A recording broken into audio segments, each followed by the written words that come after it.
at the water source. Gotta make it there. Good morning, my dudes. It's 7:06. We're getting ready to head out.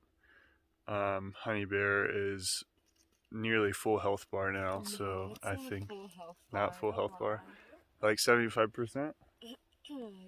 Yeah, so hopefully we can make up some mileage. We only went like 10 yesterday, so yeah. I just had my coffee, put a little olive oil in it, some fats for the stomach, so I'm feeling pretty good. So we'll see you down the trail.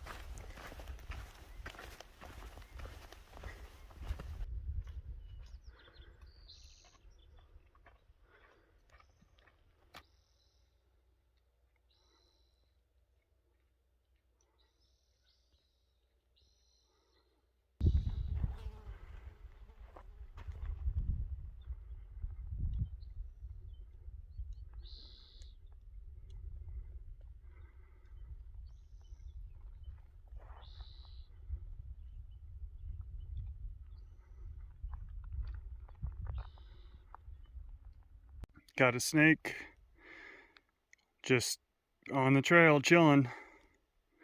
So, yep, they're out here.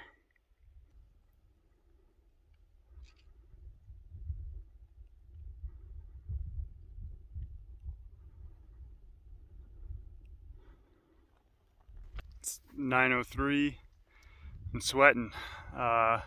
Pretty exposed, but good views. It's nice to be on the other side of the wind farm. I was just staring at windmills. I mean, I can still see them, but it's been a lot prettier on this section. Yeah, my hat is a little drenched. So yeah, I did not anticipate being in the desert. You know, it's been pretty nice weather, pretty cool. And then today I started sweating at 8:30. So sometimes you forget, then you're reminded. Going another couple miles or so to a campsite to take a break. I'm feeling really good today. Honey Bear, not a full health bar. So, you know, it's how it is. I was listening to a podcast where they were just talking about, you know, through hikes being a personal pursuit and personal challenge and kind of pushing your limits. And that's great. But if you're hiking with a partner, like a wife or a girlfriend or boyfriend or husband or whatever, you know, it's not really the same. You gotta kind of work as a unit. One person might be a little bit weaker, so it's gonna hold you back, you know. Sometimes it gets a little frustrating, but you're in it for the long haul. So if anything, you know, going through this together and having to be considerate of my wife makes me a better person, I think, than I was previously. I was very selfish, and now there's just a lot of opportunities where I get to act selflessly and kind of put my energy into someone else's well-being instead of my own. And I think that there's something very special in that just, you know, our kind of very primal nature as humans, we're communal animals. There's a lot of romanticism about, you know, being the hermit in the woods and just having a dog and not talking to society. And I think that that's a romantic idea, but the reality is, like, you know, you'd get pretty lonely. So having someone to share experiences with and having someone to kind of get you outside of yourself is just so rewarding. Can't recommend it enough. So that's it. That's my rant for now. Just feeling really thankful, very grateful. You know, we're powering through it. So that's really all that you can ask for. I just stepped on this snake. I didn't see it. I didn't know I stepped on it until Honey Bear screamed. So watch where you're walking, folks.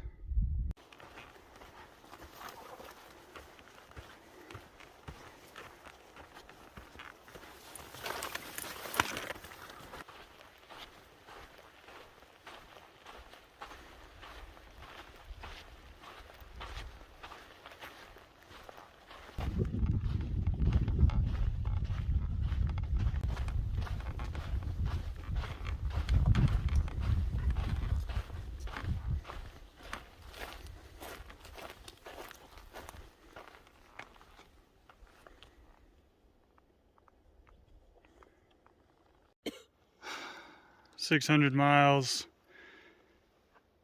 I wish I wasn't on the verge of death, so I cared.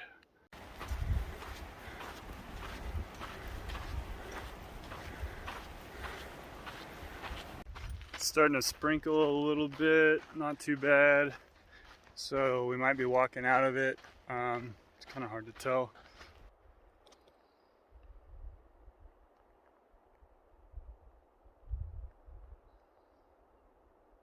Check out how much the landscape has changed. I think we're only at like 6,500 feet, but it's just pine trees. We're in the desert like 12 hours ago, so it's pretty sweet, pretty sick, pretty cool. What do you think? I'm enjoying it. It's Yeah, pretty nice. it's pretty nice. Mm-hmm. What's not nice is not packing enough water. So let me tell you about a story about myself. I'm the star of this story once again. Some dude story time.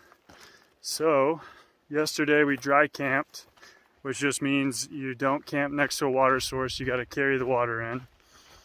And we were supposed to have 15 miles to the next one. No problem, I think to myself. I've got 3 liters. I hike 2.5 miles per hour. So 1 liter every 2 hours, that's 15 miles. I got it. Guess what? I didn't got it. I didn't got it real bad. Because, as I stated, we're a unit. So maybe I could have done that. What?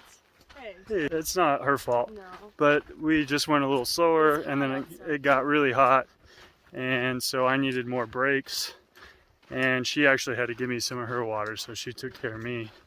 And yeah, I almost ran out of water. Well, I did run out of water. So like 2 miles away from the water source, the hottest part of the day, I'm dying, I'm struggling. And on top of not having enough water, my lunch is couscous, which I wanted to cold soak. And if I don't even have enough water to drink, I definitely don't have enough water to cold soak. So I ate all of my pocket snacks, all my fanny snacks, and the last 2 miles, I was just dying. We were going so slow, I had to take a break probably every like half mile, and it was awful. And then, to top it off, a little piece of trail etiquette for you out there, in case you weren't aware. Whenever you know that there's a 19-mile water carry, so the previous water source was actually 4 miles before where we camped, so a total of 19 miles in between water sources. If you know that there's 19 miles in between water sources, you probably know the people coming in are gonna want water. So don't be a jerk and hop up after you've been chilling at the water source whenever you see people come in, and then just get in line and prevent them from getting the water that they need. Because that happened to us, and I was not very happy about it. If you've been chilling at the water source, get the water, whatever. And then to top it off, this person just filled up 3/4 of a liter, then packed their stuff and left. Could they not have waited? Yeah, already had water. They could have definitely waited for us just to fill up a liter, get rehydrated. My biggest pet peeve is social slights and inconsideration for others. So, if you know it's a big water source, just let the people fill up their water that just came tromping in. You can wait. You've had plenty of time to drink. That's it. I had to address it because obviously I can't confront the person, and that would be way too much. So instead, I'm complaining about it on the internet, and that's the story.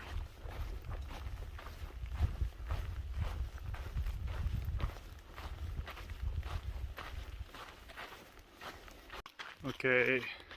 7:38. We're walking 0.2 off trail to get to a big campground that's down at Forest Road. They've got a water source near there, so we're gonna check it out. It's Memorial Day. That was a bug in my face. It's Memorial Day, so there might be like some car camper ATV people. We don't really know what to expect, but it's supposed to be a pretty big campground. And we're gonna call it for the night. We did 21.6 today, so not too bad, not too bad.